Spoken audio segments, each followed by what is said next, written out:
Hello student, मैं Tara Bharati. Welcome to Tara Bharati classes. और आज की क्लास 10th के लिए है, जिसमें हम पढ़ने वाले हैं केमिकल रिएक्शन एंड इक्वेशन का अगला टॉपिक, जिसमें हम देखेंगे कि displacement reaction and double displacement reaction क्या होता है और उसके एग्जांपल्स क्या होते हैं। लेकिन इस क्लास में आगे की ओर बढ़ने के पहले आप इस चैनल को लाइक शेयर सब्सक्राइब जरूर कर लीजिए, ताकि इस चैप्टर के विधिवत जितने भी कॉन्सेप्ट हैं आप तक पहुंचते रहें, सारे थीम्स आप तक पहुंचते रहें और आप बहुत ही सरलता से इनके बारे में समझ सको। कि डिस्प्लेसमेंट रिएक्शन क्या होता है, तो डिस्प्लेसमेंट रिएक्शन कहने का मतलब रासायनिक अभिक्रिया का वह स्वरूप जिसके अंतर्गत कोई भी अधिक अभिक्रियाशील पदार्थ कम क्रियाशील पदार्थ को प्रतिस्थापित कर देता है, रिप्लेस कर देता है। जैसा कि यहाँ पे नाम पता है आपको, डिस्प्लेसमेंट डिस्प्लेसमेंट का मतलब होता है किसी भी पदार्थ का दूसरे स्थान को ग्रहण करना या वहां से रिप्लेस हो जाना।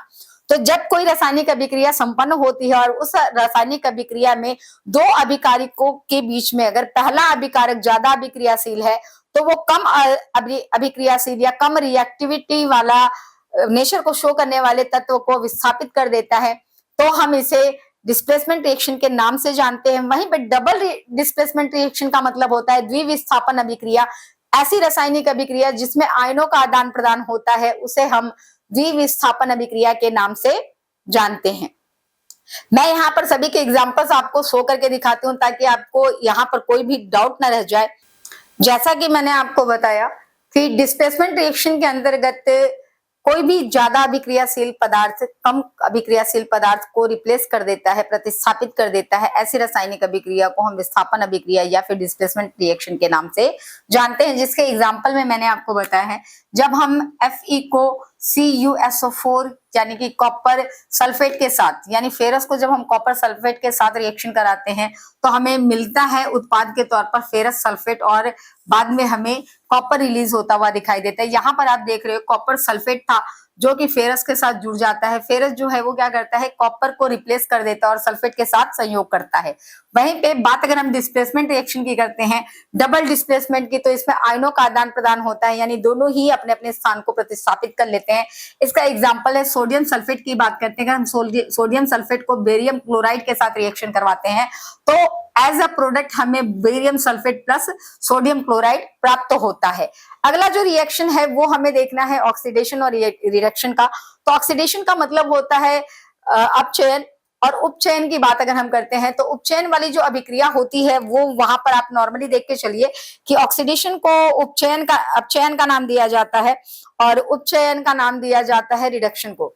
तो यहाँ पे बात आती है जब ऑक्सीजन का संयोग होता है या ऑक्सीजन की मात्रा में वृद्धि होती है या फिर हाइड्रोजन का वियोग होता है या फिर हाइड्रोजन की मात्रा में ह्रास होता है, तो हम उसे ऑक्सीडेशन का नाम देते हैं। वहीं पे रिडक्शन का मतलब होता है हाइड्रोजन के साथ संयोग और ऑक्सीजन के साथ वियोग। यहाँ पर थोड़ा सा रेसिप्रोकल है, सोच के और समझ के चलिएगा।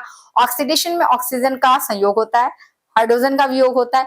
वहीं पे रिडक्शन के अंतर्गत हाइड्रोजन का संयोग होता है और ऑक्सीजन का वियोग होता है। दोनों के एग्जाम्पल्स यहाँ पर नॉर्मली दे रखे हैं।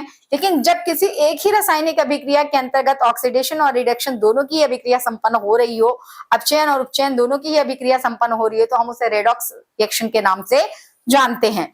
इस चैप्टर के अंतर्गत सिर्फ दो और टॉपिक हैं जो कि आपको जानना बहुत ज्यादा जरूरी है। पहला है कॉरिजन्स। कॉरिजन्स किसे कहा जाता है, जिसे हिंदी में संक्षारण कहते हैं। जब भी हम किसी धात्विक पदार्थ को नमी युक्त स्थान पर रखते हैं जहां पे ह्यूमिडिटी ज्यादा होती है या फिर ऑक्सीजन की उपस्थिति में रखते हैं, तो वो संक्षारित हो जाता है और संक्षारित होने के बाद उसमें एक अलग से रस्टिंग नजर आती है। जैसे कि लोहे को अगर नमी युक्त क्षेत्र में रखा जाए तो जंग लग जाता है। वहीं पे अगर हम कॉपर को यानी कि चांदी को अगर किसी भी नमी युक्त स्थान में या ऑक्सीजन की उपस्थिति में रखते हैं, तो हमें उस पर एक ब्लैक कोटिंग दिखाई देती है। एल्यूमिनियम को अगर हम वायु की उपस्थिति में रखते हैं, तो ग्रीन कलर की लेयर हमें दिखाई देती है, जिससे बचने के लिए हमें जिंक की कोटिंग करते हैं या फिर यशद लेपन का नाम देते हैं। वहीं पे बात अगर हम करते हैं कि कॉरिजन्स समझने के बाद रेजिडिटी क्या होता है, यानी विकृत गंधिता क्या होता है, तो अभी तक आपने मेटेलिक सबस्टांस को देखा।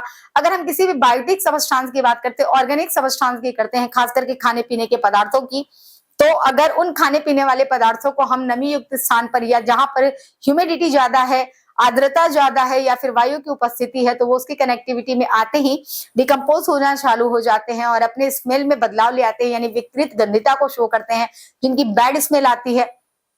तो वहां पर वह पूरा का पूरा खाना जो होता है या पूरा का पूरा जो ऑर्गेनिक सबस्टांस होता है वो पूरी तरीके से रेंसिडाइज हो जाता है। अब यहाँ पे बात आती है कि अगर आप इस रेंसिडिटी से बचना चाहते हो, यानी इस विकृत गंधिता से बचना चाहते हो, तो आप किस तरह के उपकरणों का या किस तरह की प्रक्रियाओं का इस्तेमाल करोगे। तो ये बहुत ही स्वाभाविक सी बात है, वायु की जगह पे किसी भी रैपर के अंदर नाइट्रोजन जैसी गैसों को फिल करके, किसी भी एयर टाइट बॉटल्स का प्रयोग करके, किसी भी तरह का, जैसे कि हमारी मम्मियां जो हैं वो अचार वगैरह बनाते समय सिरके जैसी चीजों का प्रयोग करती हैं, नमक के अंदर खाने को स्टोर करती हैं। तो ये कई ऐसी प्रक्रियाएं हैं जिनके आधार पर आप अपने भोजन या फिर किसी भी ऑर्गेनिक सबस्टांस को विकृत गंधिता से सुरक्षित रख सकते हो। प्रिजर्व करने के लिए हम जो है वो रेफ्रिजरेटर का भी इस्तेमाल करते हैं। तो ये सारे के सारे टॉपिक आपके केमिकल रिएक्शन और इक्वेशन के अंतर्गत के थे, जिसमें कि आपने इस पूरे अध्याय को समझा, सीखा, और ये कई सेक्शंस में है, जिसमें एक साथ तो ये सारे टॉपिक्स पढ़ा पाना कैपेबल नहीं था, तो इसे कई चरणों में रखा गया है। आप जैसे ही कैप्शंस में जाओगे आपको सारे के सारे क्लासेस दिख जाएंगे।